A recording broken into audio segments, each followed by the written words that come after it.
અવાજ નથી આવતો પ્રિયાંશી. હા, અત્યાર સુધી મેં તમને લાઈફસ્ટાઈલ ઉપર ફોકસ રાખવાનું વધારે સમજાવ્યું. રોગ થાય નહીં એને માટે શું કરવું એ સમજાવ્યું.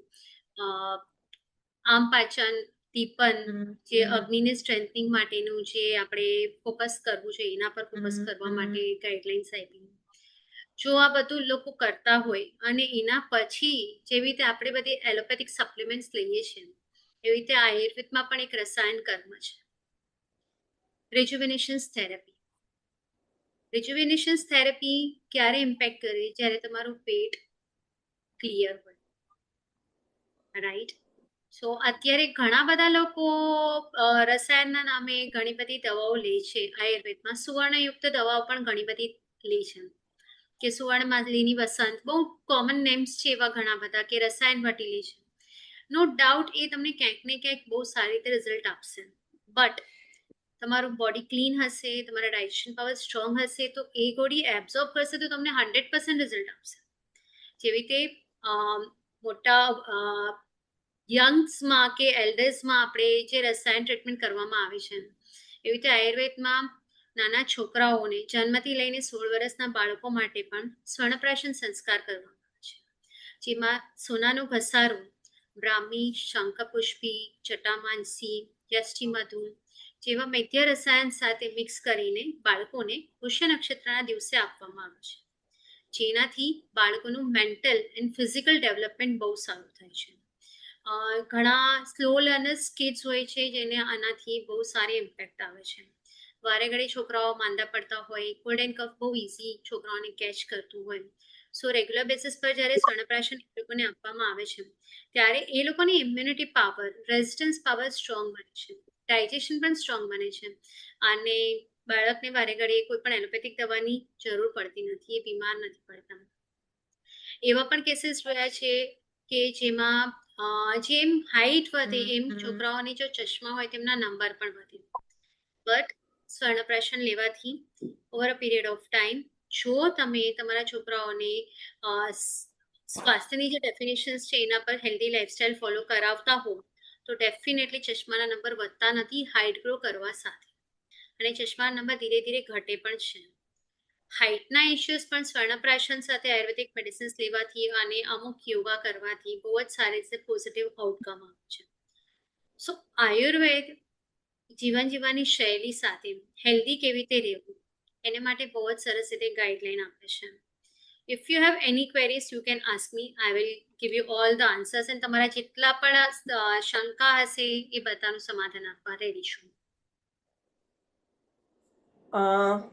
હિનાબેન, સૌપ્રથમ તો તમે તમારો આટલો સરસ કિંમતી સમય આપીને ખરેખર તમે જે એકદમ ઇઝીલી તમારી જે મેથડ છે કહેવાની એટલી સરળ છે, અને તમારા અમુક અમુક પોઈન્ટ્સ તો બહુ જ મને એકદમ ટચ કરી ગયા, કે જે તમે આઈવીએફ અને આઈઓયુમાં આટલી બધા આગળ સાયન્સ થઈ ગયું છે તે છતાં પણ જે ડૉક્ટર ન કરી શક્યા એ તમારી પાસે ડિટોક્સ કરીને એ છોકરીઓ કન્સીવ કર્યું, એટલે એકદમ ચમત્કાર કહેવાય. રિયલી આ તો ખરેખર બહુ સ્પ્રેડ કરવા જેવા ન્યૂઝ છે.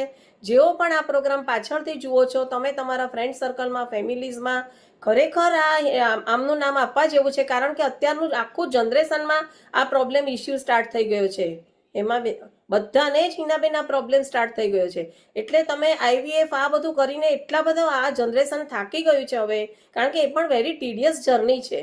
જ્યારે આપણે ડિટોક્સ કરીને આટલું ઇઝીલી કરી શકતા હોય, તમારી સાથે તમારા થોડા સેશન લઈને તમે કહો છો એ પ્રમાણે ફોલો કરીને કરી શકતા હોય, આપણને આટલું સરસ જ્ઞાન અને આપણા સમાજના ડૉક્ટર આટલું સરસ સહયોગ આપીને સમજાવી રહ્યા છે, તો ખરેખર આ પ્રોગ્રામ પાછળથી પણ જેવો જુઓ, મારી બધાને અપીલ છે કે તમે ખાસ આ વસ્તુ કરજો. બધા જ અમને પણ આ બધાને જ લાગુ પડે છે, બિકોઝ અત્યારની લાઈફસ્ટાઈલ એટલી બધી ટફ ફાસ્ટ થઈ ગઈ છે ને, કે એને કારણે થોડું ખાવામાં તમે જે કહો છો ને કે જે ડાયટ પર ધ્યાન દેવું જોઈએ, જે ટાઈમ ફોલો થવો જોઈએ, એમાં અમે ક્યાંક ને ક્યાંક ચૂકીએ છીએ. એટલે અમારાથી પણ આ બધી મિસ્ટેકો થાય જ છે. બધાને જ આ ઘણી વસ્તુ સરસ વસ્તુ છે, ઉતારવા જેવી છે. મારો એક ક્વેશ્ચન એ છે કે હિનાબેન, કે આપણે બોડીમાં હીટ વધી જાય તમે કહો છો, તો એ ટાઈમે તરત જો આપણે આ વિરેચન ન કરાવીએ અને પેલું પગના તળિયામાં ગાયનું ઘી અથવા કોકોનટ ઓઇલનો મસાજ કરવાથી કાળું કાળું જે પેલું નીકળતું હોય છે, તો એ રીતે ગરમી નીકળી શકે, આપણે ઘરે કરી શકીએ? યસ આ બધી જ જે કુદરતી ઉપચાર પદ્ધતિઓ કીધી છે, જેવી રીતે પેટમાં પણ તમે કોકોનટ ઓઇલ કે સરસવનું ઓઇલ, રાઈનું તેલ નાભી પૂરણ કરશો, એવી રીતે જ પગના તળિયામાં પણ કાસાના વાટકાથી મસાજ કરશો તો ડેફિનેટલી બોડીની હીટ ઓછી થશે. બેસ્ટ ઓપ્શન્સ બોડીની હીટને કાઢવા માટે જો એ પિત્તની પ્રકૃતિનો હોય તો ઠંડા પાણીના પોતા પેટ ઉપર બાંધો, તમને તરત સારું રિઝલ્ટ મળશે. તમે કાળી દ્રાક્ષનું પાણી પીવું, તમે ધાણા જીરાનું પાણી પીવું. અગેન આ બધી જ વસ્તુ પ્રકૃતિના આધાર પર છે. ધાણા જીરાનું પાણી જો કફ પ્રકૃતિ હશે અને કોલ્ડ એન્ડ કફ હશે અને પીશે તો એને વધશે કફ, તો he should not have it. Or એને લેવું હશે તો એમાં અલગ કોમ્બિનેશન્સ આપીને એને ગરમ કરીને લેવાનું છે, પણ રિઝલ્ટ તમને બેસ્ટ મળશે. એવી રીતે જ બોડીની હીટને કાઢવી હોય તો આપણે જો તમને પ્યોર ગાયનું ઘી મળતું હોય, સવારે ખાલી પેટ 1 ચમચી લેશો. એક્સેપ્ટ પેશન્સ વધારે ઓબેસ ન હોવો જોઈએ અને પ્યોર હોવું જોઈએ, તો બોડીની હીટ ઓછી થાય જ છે. બરાબર. બીજા કોઈને પૂછવું છે? નીલુબેન, નૈનાબેન દોશી, નીલુબેન તમે છો હાજર? દામિનીબેન, હર્ષાબેન મહેતા. ગળાની ખરાશ હંમેશ માટે રહે છે મને. ગળાની ખરાશ શેને માટે રહે છે? સૌથી પહેલા તો કે તમારા ખાવામાં કયું ઓઇલ વાપરવામાં આવે છે, કદાચ એ તમને સૂટ ના થતું હોય. અત્યારે ઘણા બધા ફેન્સી ઓઇલ્સ આવી રહ્યા છે, પણ તમારા મમ્મી પપ્પા એટલે તમારા એન્સેસ્ટરે જે ઓઇલ વાપર્યા તે જ વાપરો. Don't follow trend. અને જે બહારના જે તળેલા નાસ્તાઓ આવે છે, કદાચ એ તેલ સારું ક્વોલિટીનું હોય, એને કારણે પણ લોંગ રન પર ગળાની ખરાશ રહેતી. થર્ડ થિંગ વસ્તુ કે તમારી કફની પ્રકૃતિ હશે તો કફવર્ધક ખોરાક તમે ખાતા હશો, જેને કારણે કફ હવે એ લેવલ પર છે કે એને કોઈ પણ વે આઉટથી બહાર નીકાળવું છે, તો it is very easy from here two બહાર કાઢવા માટે. પણ એ સિગ્નલ આપી રહ્યું છે કે કફ છે. તમે સિગ્નલને સમજો અને એના ઉપર વર્ક કરવાનું ચાલુ કરો. હળદર વાળું દૂધ આ સિઝનમાં લેશો તો ડેફિનેટલી ધીરે ધીરે તમને એ સારું રિઝલ્ટ આપશે જ, બટ લોંગ રન લેવું પડશે. ગરમ પડે તો એમાં થોડું ઘી નાખીને પણ લઈ શકાય, તો એ ખરાશમાં તમને પોઝિટિવ આઉટલુક મળશે. હળદરવાળું પાણી પણ પી શકાય, દૂધ ન લેતા હોય તો? શેનું? હળદરવાળું પાણી લઈ શકાય, દૂધ ન લેતા હોય તો? હળદર વાળું પાણી પણ લઈ શકાય, પણ અગેન હળદર શું ગરમ પડે ઘણા લોકોને, એટલે હળદર વાળું દૂધ પીવાનું કહું છું. ઘણાને દૂધની પ્રકૃતિ ન ફાવતી હોય તો પછી પાણીમાં લઈ શકે એમ. તો પાણીમાં એ લઈ શકે છે, કોઈ વાંધો નથી. બીજા કોઈને કઈ ક્વેશ્ચન હોય તો પ્રિયાંશી બધાને અનમ્યુટ કરી દેજે. મને પૂછું તો એક પ્રશ્ન. આપણે તમે મેન્શન કર્યું હતું કે oats is not that good કરીને, તો ઓટ્સ છે એ લેવાનું કે નહીં લેવાનું, અને લઈએ તો પછી એને રો કે રોસ્ટ કરીને લેવું પડે, અને પ્લસ ચર્ન કરીને પાવડર ફોર્મમાં બેટર છે કે ફ્લેટ રોલ્ડ ઓટ્સ જે મળે ઈ વાળા બેટર છે? એક પણ બેટર નથી. ઓહ, લેવા જ ના જોઈએ. પિંડો ખવાય, સોરી? પિંડો ખવાય ન ખવાય, એવી રીતે ઓટ્સ પણ ન ખવાય. મારા પ્રમાણે ન જ લેવા જોઈએ. એક્સેપ્ટ તમે ફિઝિકલી બહુ વર્કઆઉટ કરતા હોય અને તમને બહુ જ ભૂખ લાગતી હોય તો એ હંગરને ઓછી કરવા માટે તમે લઈ શકો છો, પણ એની સાઈડ ઇફેક્ટ્સ એટલી જ છે. So don't go for it. Simple ઓટ્સની જગ્યા પર પૌવા છે, ઉપમા છે, મગને ખાખરો છે, ચોખાનું ખીચ્યું છે, રવાના ઢોકલા છે, મગની દાળના ચીલા છે. આ બધી જ વસ્તુ ઇઝીલી થઈ શકે એમ છે અને સુપાચ્ય ખોરાક છે. આ ઇઝીલી તમને પોષણ પણ કરશે તમારા બોડીને અને તમારા બોડીનું ક્લિન્ઝિંગ પણ કરશે. Okay. So don't follow trend, don't go for મોડર્નના અત્યારના જે ફૂડ છે એ કમ્ફર્ટેબલ નથી આપણા બોડીના ટાઈપ્સ પ્રમાણે. અત્યારે જે બધા લોકો સીડ્સ પણ લઈએ છીએ આપણા, તમે લોકો બધા જે એજમાં છો એ બધામાં તમે લોકોએ કેટલા લોકોએ સનફ્લાવર સીડ્સ ખાધા છે? નથી નથી ખાધા. ખાધા, કારણ કે સીડ્સ પણ પ્રકૃતિ પ્રમાણે તો ગરમ જ છે ને. આપણે જયારે પંજાબી શાક બનાવતા હતા ને ત્યારે આપણે સીડ્સ પલાળીને એની પેસ્ટ બનાવવા માટે યુઝ કરતા હતા. પચવામાં જે વસ્તુ ભારે છે અને આપણું ડાયજેશન પાવર વીક છે, આપણી લાઈફસ્ટાઈલ સેડેન્ટરી છે, સો એ લેવાથી 100 માંથી 10 જણને સારું થશે કારણ કે એના સર્કમસ્ટન્સીસમાં સૂટ થતું હશે, બટ અદરવાઇઝ 90% પીપલ વિલ સફર ફ્રોમ ધેટ. ઓકે. અને મોર્નિંગમાં તમે કીધું તું વોર્મ વોટર ને એ લેવાનું કરીને, so Yes. What should the morning schedule be કે શું બધું આપણે સાથે લઈ શકીએ એના? If you sleep મારો by પણ હા શું પૂછ્યું તમે ફરીથી? હા, મારો પણ એ જ ક્વેશ્ચન હતો કે સવારે ગરમ પાણી પીવું સારું કે નહીં? સવારે ગરમ પાણી પીવું ઠંડીની સિઝનમાં વરસાદની સિઝનમાં સારું, બટ તમને તરસ લાગી છે એના પ્રમાણે બેસીને સિપ બાય સિપ પીવું. જે લોકો 2-3 ગ્લાસ પાણી પીએ છે it is not advisable. 2-3 glass પાણી ક્લિન્ઝિંગ કરવા માટે કરવાનું, પણ ડેલી બેસિસ પર ક્લિન્ઝિંગ કરાય બોડીને? ના કરાય. તમે ડેલી બેસિસ પર ક્લિન્ઝિંગ કરો તો ડેફિનેટલી બોડીને આદત પડી જશે કે ચલ હું કામ નહીં કરું તો ચાલશે, આ કામ થઈ જશે. જેવી રીતે આપણે લેક્ઝેટિવ લઈએ છીએ, પેલા 1 હરડે લેતા હતા, પછી 2 હરડે, પછી 3 હરડે, મારી પાસે એક 7 હરડે લઈને પેશન્ટ આવતા હતા. સો કોઈ પણ વસ્તુની બોડીને આદત નહીં પાડો. પાણી પીવાય, સવારે પેલું પાણી પીવું શકીએ, મેડિકેટેડ અમુક હોમ રેમેડીઝ વાળું પાણી પણ પી શકીએ, પણ તમને તરસ લાગે છે એટલું જ પાણી પીવો, અને પાણી પીતા પછી તમને ભૂખ લાગે ત્યારે નાસ્તો કરો. ભૂખ નથી અને ટાઈમ થઈ ગયો છે ને ભાગવું છે એમ નહીં રાખો, કારણ કે પાણી પીને સપોઝ પ્લેન પાણી ઠંડુ કે ગરમ પીશો તો ડાયજેસ્ટિવ ફાયર જે છે એગ્રેવેટ થયેલી છે એને તમે શમાવી રહ્યા છો. પછી એને એગ્રેવેટ થવી પડશે, કારણ કે તમે પાણી પીઓ છો ક્લિન્ઝિંગ કરવા માટે.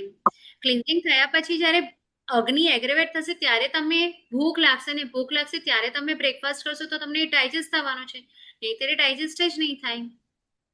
એટલે મોસ્ટલી અમે 20 મિનિટ ચા પીવાની બહુ આદત હોય છે. That is the worst thing you are doing with your digestion. એકલી ચા ખાલી પેટે ક્યારે પણ ન લેવાય. ચા લેવી હોય તો એની સાથે કંઈક તો સુપાચ્ય બ્રેકફાસ્ટ હોવો જોઈએ, જે ઇઝીલી ડાયજેસ્ટ થાય એવો ખોરાક લેવો જોઈએ. સો મારા પ્રમાણે મોર્નિંગ રૂટીન્સ આપણે કરવું હોય તો we should wake up latest by 6 o'clock. આપણે નવકારસીને માન આપવાનું હોય તો નવકારસીના પ્રમાણે લેટ ચાલુ થશે, બટ અધરવાઇઝ કે તમે થોડુંક તમારા પ્રકૃતિ પ્રમાણે હોમ રેમેડીઝ વાળું કોઈક પાણી ઓર સિમ્પલ પ્લેન ગરમ પાણી, ઓર સિઝન પ્રમાણે બહુ ગરમી છે તો નોર્મલ માટલાનું પાણી પી શકો છો. એ પી લીધા પછી થોડું ફિઝિકલી સવારે બોડીને એક્ટિવ રાખવું બહુ જરૂરી છે. So you can go four એક સન બાથ, યુ કેન ડુ યોગા, મેડિટેશન્સ, આ બધું કરી એટલે આપણે 45 મિનિટ્સ ટુ એક કલાકનો ટાઈમ મળી ગયો આપણે જે પણ પાણી પીધું છે એની જે કામ કરવું છે બોડી માટે. And then you can jump on to breakfast. બ્રેકફાસ્ટમાં ડ્રાયફ્રૂટ્સ લો છો તો ડ્રાયફ્રૂટ્સ જે લો છો ને that is sufficient with milk થોડુંક લેવામાં, પણ મિલ્કશેકના તરીકે જે ડ્રાયફ્રૂટના મિલ્કશેક લેવામાં આવે છે વિચ ઇઝ નોટ. સો દૂધ અથવા ચા બંને વસ્તુ લેવાશે, પણ કોફી નહીં લેવાની. અગેન કોફી પણ બ્લોકેજીસ કરે છે સિસ્ટમને. સો રેગ્યુલર બેઝિસ પર કોફી ના લેવાય, વન્સ ઇન અ વાઇલ તમને લેવી છે તો બરાબર છે. ઇઝી ટુ ડાયજેસ્ટ બ્રેકફાસ્ટ લો. ઇન બિટવીન તમને એવું લાગે કે મને ખાવાનું થોડું 1-1.5 વાગવાનું છે, then you can go for fruit or એવા પીણા કે જે તમારા ડાયજેશન પાવરને સ્ટ્રોંગ કરે, જેમાં મગનું પાણી આવી ગયું, ભાતનું અસામણ આવી ગયું, ફુદીના લીંબુનું શરબત આવી ગયું, થોડોક દાડમનો રસ લઈ લો, ઓર કોઈ એક ફ્રૂટ ખાઈ લો જમવા પહેલા. બપોરનું જમવાનું 12 થી 2ના ટાઈમમાં પૂરું થઈ જવું જોઈએ. જ્યારે સૂરજ માથા પર આવે ત્યારે આપણી બોડીમાં અગ્નિ પ્રજ્વલિત થાય, એ જ ત્યારે જે ખોરાક લેવાનો છે એ મેઇન આપણું ભોજન હશે. એ પ્રોપર દાળ ભાત શાક રોટલી ખાઈ લો. ઘણા બધા લોકો અને અમે લોકો પણ એડવાઇસ કરીએ છીએ કે ઘઉં બંધ કરો. શું કામે? ઘઉંને ડાયજેસ્ટ કરવામાં ટાઈમ લાગે છે. તમારી લાઈફસ્ટાઈલના બેઝિસ પર, તમારી સેડેન્ટરી લાઈફસ્ટાઈલના બેઝિસ પર ઘઉં ડાયજેસ્ટ કરતા વાર લાગશે. સો એ ડાયજેસ્ટ નહીં થાય અને અંદર કચરો બહુ છે, એને કાઢવાનું છે, એટલે બોડીને રેસ્ટ આપવાનું છે. એટલે અમે લોકો ઘઉંની જગ્યા પર કહીએ છીએ કે જુવાર, બાજરો, ચોખા, નાચની કે જવની રોટલી લો. ડિપેન્ડ્સ તમને કઈ રીતની તકલીફ છે એના પ્રમાણે લઈ શકો. એવું હોય છે ને હિનાબેન કે ઘણીવાર ઘઉં બહુ વર્ષોથી ખાતા હોય ને તો આપણું બોડી એને ડાયજેસ્ટ કરવા માટે ટેવાઈ ગયું હોય, પછી એટલો વાંધો ન આવતો હોય, એવું પણ બની શકે ને? અકરી કે ટેવાઈ ગયું હોય, પણ પ્રોબ્લેમ ક્યારે થાય છે? જ્યારે સવારે ખાખરા અથવા પરાઠા અથવા થેપલા, બપોરે રોટલી, સાંજે ભાખરી, તો શું થશે? તો ઘઉં વધી જાય. યસ, તો પ્રોબ્લેમ ક્યાં છે એ જ ફાઇન્ડ આઉટ કરવો બહુ જરૂરી છે. એટલે આઈ વિલ સજેસ્ટ કે તમારી લાઈફસ્ટાઈલ શું છે, એમાં એ તમને ફ્રૂટફુલ થશે કે હાર્મફુલ થશે એ બંને વસ્તુ જજ કરીને ગાઈડલાઈન આપીશ તો વધારે હેલ્પ થશે.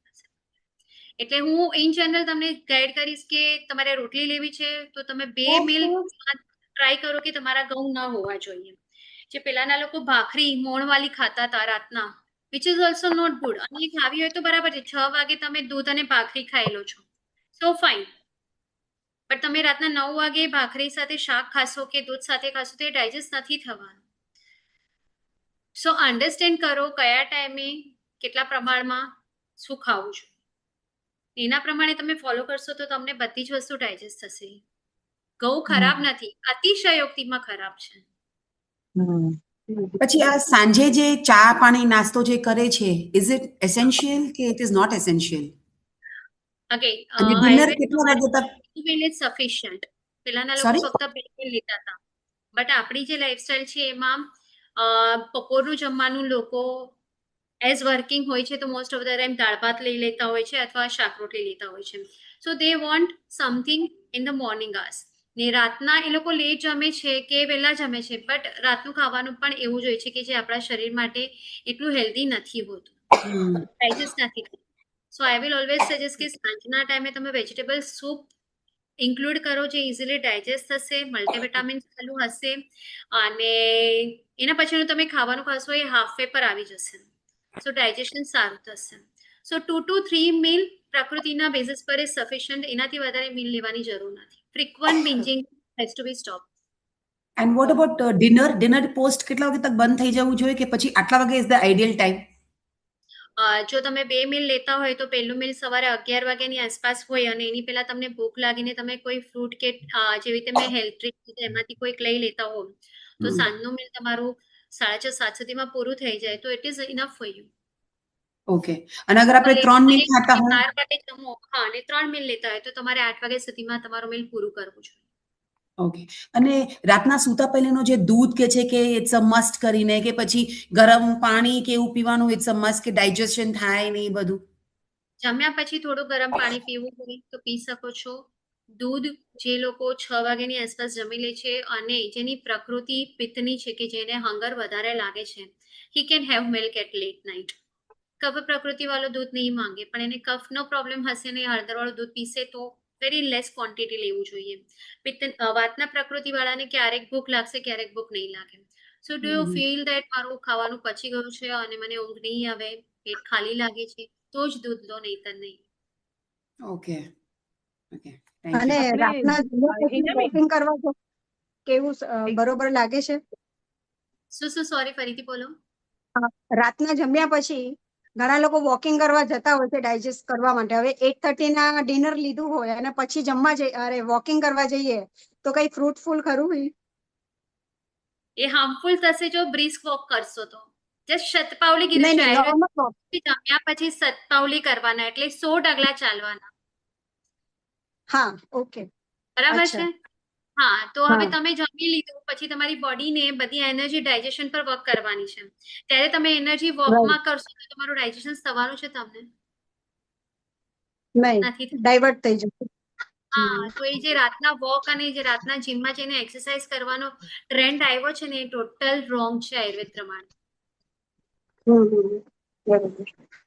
બરાબર. જમ્યા પછી જરૂર છે. વોઇસ ક્રેક થાય છે. આપણે હિનાબેન બધા પહેલા તો શીંગ તેલ જ વાપરતા હતા, હવે એટલા બધા ઓઇલ સ્ટાર્ટ થઈ ગયા છે, કયું સારું વાપરવા માટે? તમારા પૂર્વજો જે વાપરતા હતા ને એ જ વાપરો. આપણે વર્ષો સુધી જ ખાધું છે પણ હવે બધું અલગ અલગ થતું ગયું છે.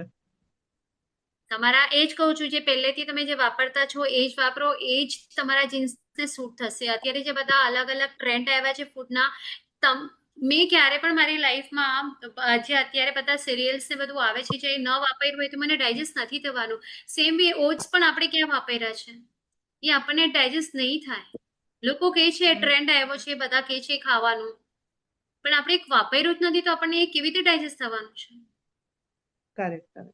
જે ઇન્ડિયામાં જે ઉગતું હોય, જે આપણા નિયર બાય જગ્યા પર ઇઝીલી અવેલેબલ છે, આપણી ભૂમિમાં ઉગતું હોય એ જ વસ્તુ ખાવી જોઈએ.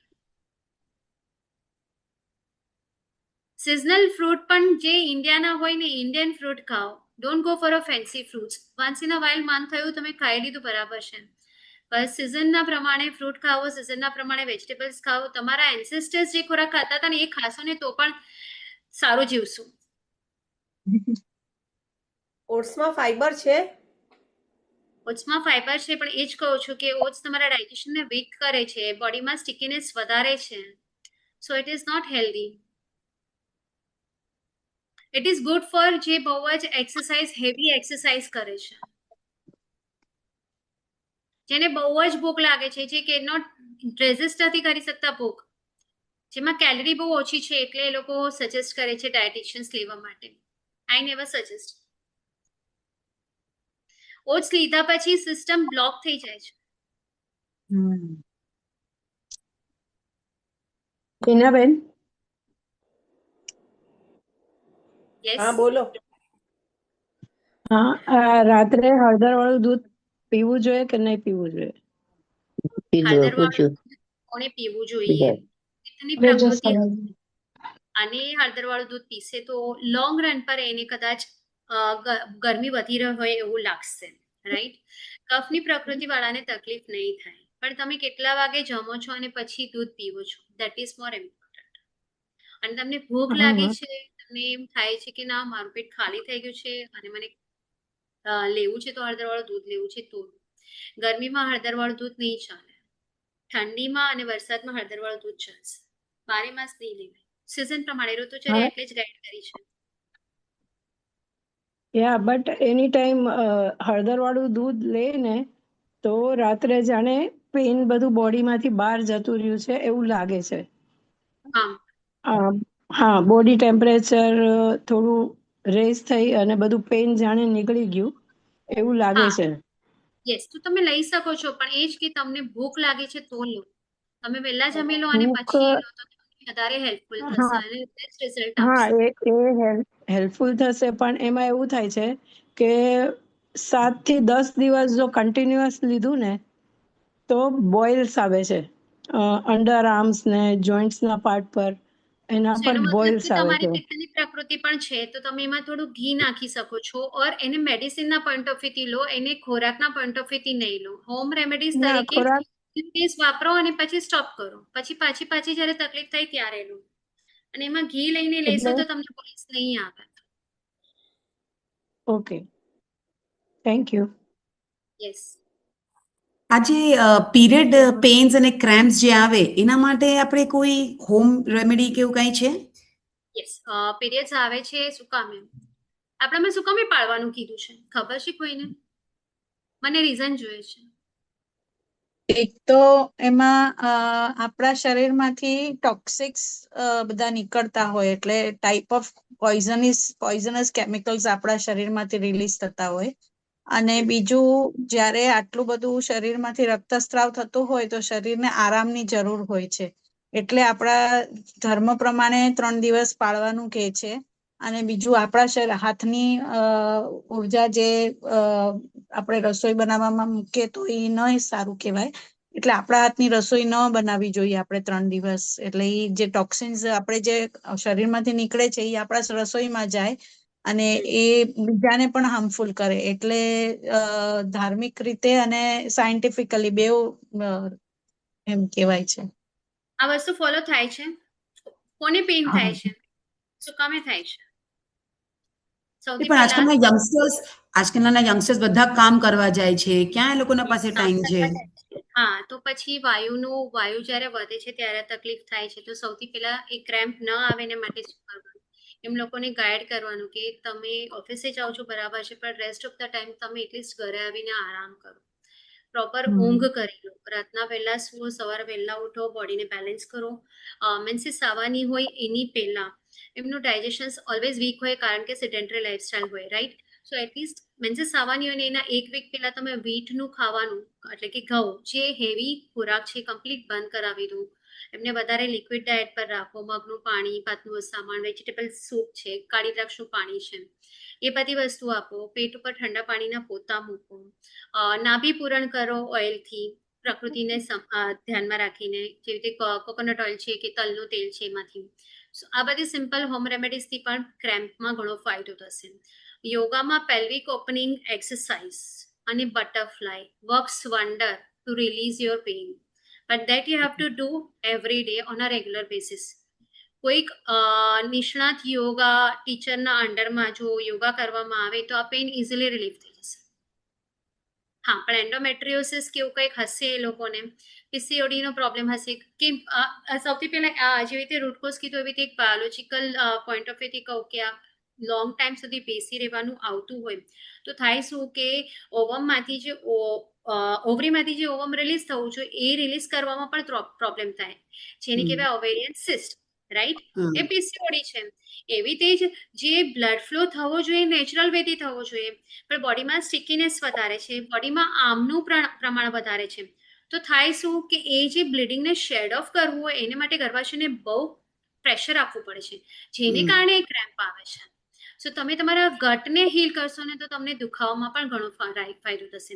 મારી એક પેશન્ટ હતી, એને એન્ડોમેટ્રિયોસિસ ટેગલાઇન આપી દીધું હતું, and she was before menses આવે ત્યારથી એને પેટમાં દુખાવો ચાલુ થાય, મેન્સિસ ડ્યુરિંગ મેન્સિસ પણ એટલો જ હોય, એની પેઇન કિલર તો લેવી પડે પણ એને સિવિયર વોમિટિંગ થતી હતી,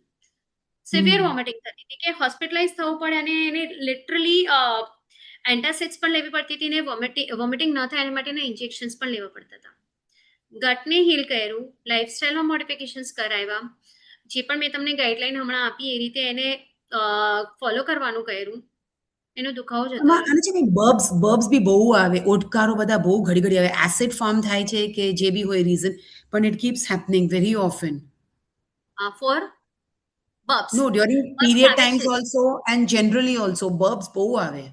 હા, કારણ કે વાયુ જે છે એની નેચરલ ગતિ શું છે, મોમેન્ટ ઓછી છે, એ બ્લોક થઈ ગયો છે, તો વાયુ બ્લોક થશે તો એ ક્યાંક ને ક્યાંકથી તો બહાર નીકળશે ને, રાઈટ? એક જણનો ક્વેશ્ચન છે કે ગેસ માટે શું કરવું જોઈએ, ગેસ થતો હોય તો? ગેસ થતો હોય તો પેલા ગેસ શું કામે થાય છે? પ્રોટીન વાળું ખાવાનું બંધ કરો, ચણા સ્વીટકોર્ન બંધ કરો, ચણા એટલે લીલા ચણા લોકો પ્રોટીનના પોઈન્ટ ઓફ વ્યૂથી જે લેતા હોય છે એ બંધ કરો, આ બે વસ્તુ પેલા બંધ કરો. ખાવામાં રોટલીની જગ્યા પર જુવાર બાજરીનો ઇન્ક્લુડ કરો. પેલા દાળ ભાત ખાઓ, જે મધુર આહાર છે, ઇઝીલી ડાયજેસ્ટ થઈ જશે. બાસમતી રાઈસ ખાતા હોય તો બાસમતી રાઈસ બંધ કરો, ઓસાવેલા રાઈસ ખાઓ, તો ગેસમાં ઘણો પ્રોબ્લેમ આવી જશે. અને ખાવાનું ચ્યુ કરવું, ટીવી જોતા નહીં ખાવું, પલોઠી વાળીને નીચે બેસીને ખાવું, સિમ્પલ બેઝિક વસ્તુ. ખાતી વખતે વધારે પાણી નથી પીવાનું, જમવાનું ભૂખ લાગે એની પેલા પણ પાણી નથી પીવાનું, જમ્યા પછી પાણી પીવું હોય તો ગરમ પાણી પીવાનું છે.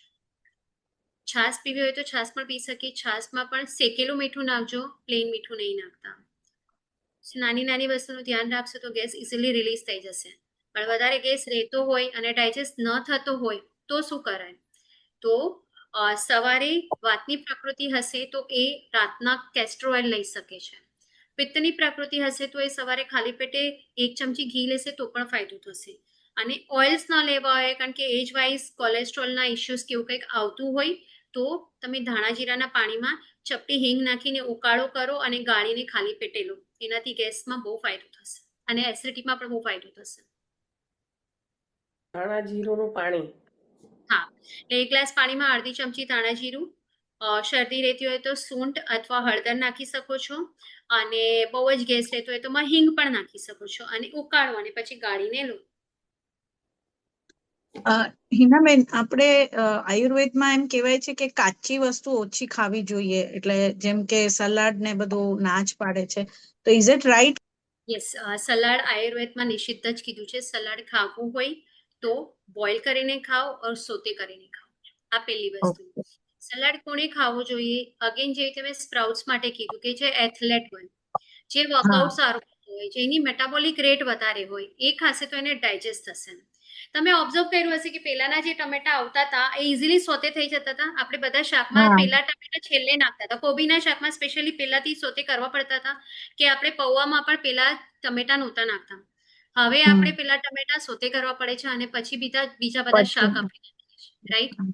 અને શાક કુકરમાં કરવા પડે છે, ડાયરેક્ટ તવલા પર બધા શાક થાય છે ઇઝીલી નથી થતા. તો ગેસ ઉપર એક વખત તો તમારા પેટમાં શું થવાનું છે? ઉલટાનું સલાડ ખાઈને તમારી એસિડિટી વધશે, તમારું બ્લોટિંગ વધશે, ગેસનો પ્રોબ્લેમ પણ એટલો જ થશે. અને ઘણા લોકોને તો IBS નો પ્રોબ્લેમ પણ થઈ જાય છે, ઇરિટેબલ બોવેલ સિન્ડ્રોમ, એટલે ક્યારેક બહુ જ કોન્સ્ટિપેશન્સ થઈ જાય, ક્યારેક બહુ જ લૂઝ મોશન્સ થઈ જાય, એ કન્ડિશન્સમાં લોકો આવે છે. એટલે સલાડ ખાવો હશે તો બોઇલ કરેલો હોવો જોઈએ અથવા સોતે કરેલો હોવો જોઈએ. અધરવાઇઝ નહીં ઓકે ખાવાનું. Okay thank you. હવે કોઈને છે ક્વેશ્ચન? મચ્છર બહુ છે સ્પ્રે. આઈ થિંક બધાને સેટિસ્ફાઈડ થઈ ગયા છે બધા.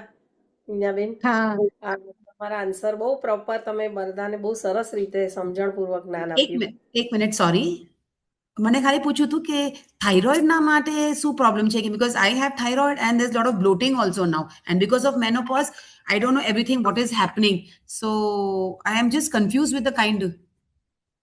થાઇરોઇડ થવાનું રીઝન શું? Hormonal imbalance. હોર્મોનલ ઇમ્બેલેન્સ કેમ થયું છે? મેન્ટલ સ્ટ્રેસ હતો, और ખાવા પીવામાં ડાયજેશન બરાબર નહોતું, લોંગ રન પર ફિઝિકલ એન્ડ મેન્ટલ સ્ટ્રેસ બહુ લીધો છે, સેડેન્ટરી લાઇફસ્ટાઇલ છે.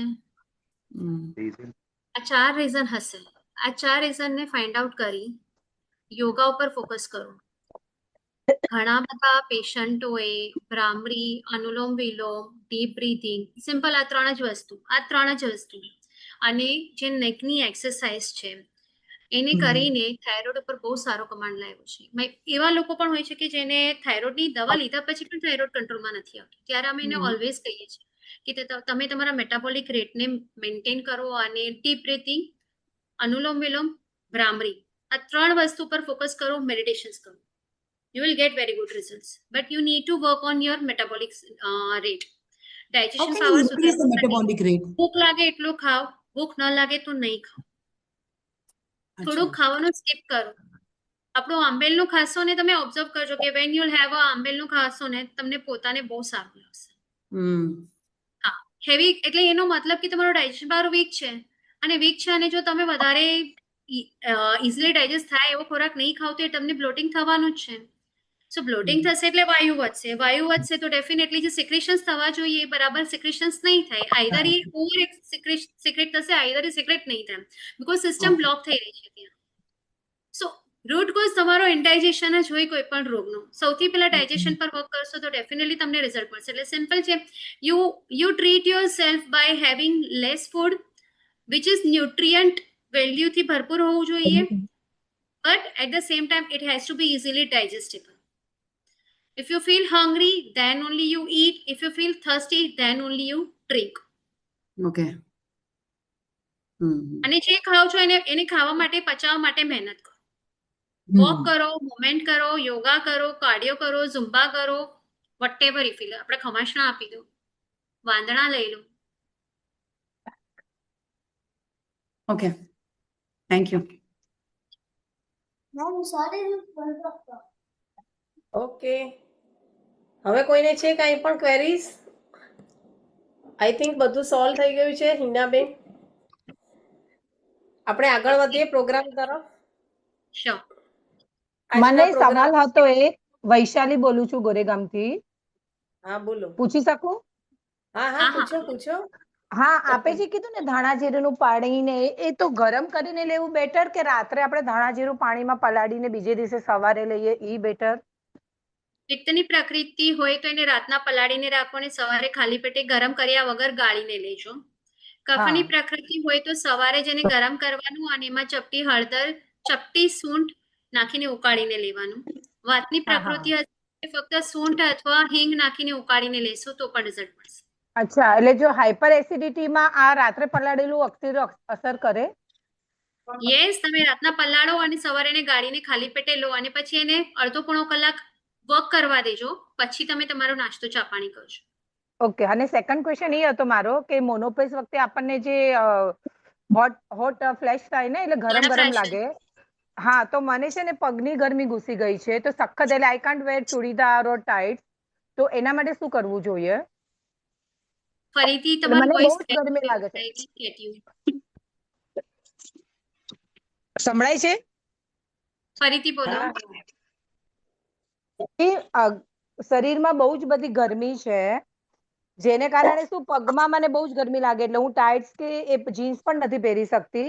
એટલે લાઈક આ મોનોપોઝ થી બહુ વધી ગયું છે. મોનોપોઝ તો પતી ગયું છે મારું, પણ યસ એટલે ઘણી ટાઈમ એટલી બધી ગરમી લાગે તો પરસેવો થઈ જાય. ઘણી વાર 2 રોટલી કરીને એકદમ પરસેવો થાય, તો એના માટે આમાં કોઈ ઉપાય ખરો?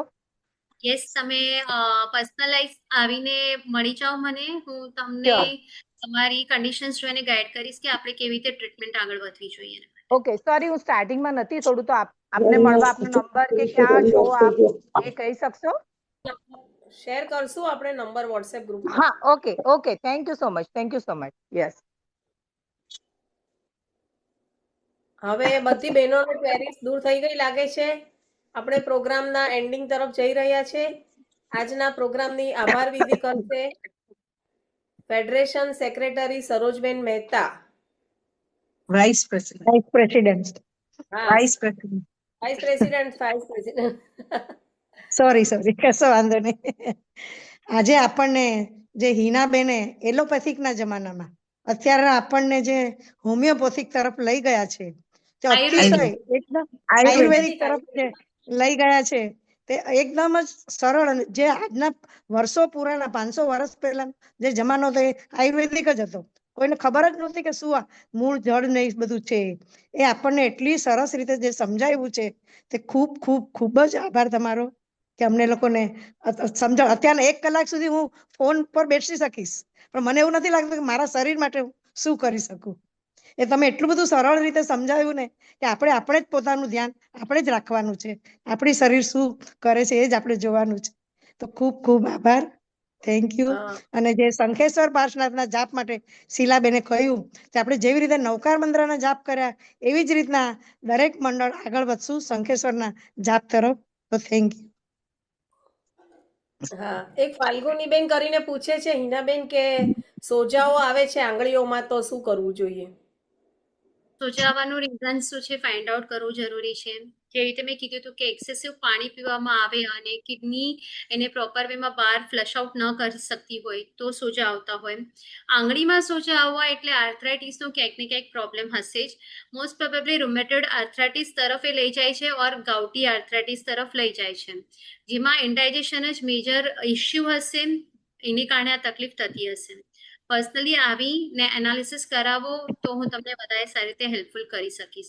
હું ઓનલાઈન અને ઓફલાઈન બંને રીતે અવેલેબલ છું. એટલે સપોઝ તમે દૂર રહેતા હોય, મલાડ ન આવી શકતા હોય તો ડેફિનેટલી તમે મને કોન્ટેક્ટ કરો. આપણે વોટ્સએપ, વિડીયો કોલ ઓર ઝૂમ મીટિંગ દ્વારા કન્સલ્ટેશન્સ કરી અને ઇન્ડિયામાં બધી જગ્યાએ દવા કુરિયર થાય છે. આઉટ ઓફ ઇન્ડિયા હશે તો કોઈને કોઈ આવતું હશે એના થ્રુ મેડિસિન્સ પહોંચાડવામાં આવશે. અચ્છા, હવે હલો શીલાબેન હું લીવ થાવ છું જરા. હા હા, બસ હવે પ્રોગ્રામ જ પતી ગયો છે. બધા બહુ સરસ રીતે જાપ કરજો અને જાપ માટેની વધુ વિગત આપણા વોટ્સએપ ગ્રુપમાં જણાવવામાં આવશે ખાસ, અને એ પ્રમાણે બધા ફોલો કરશો. ફરીથી ખૂબ ખૂબ આભાર doctor Hinaben. Thank you so much, Shinaben, for giving me the opportunity to give you a guideline regarding Ayurveda, to grow with Ayurveda, to stay healthy, happy, fit, active, and peaceful. Thank you so much, Shilaben. Thank you.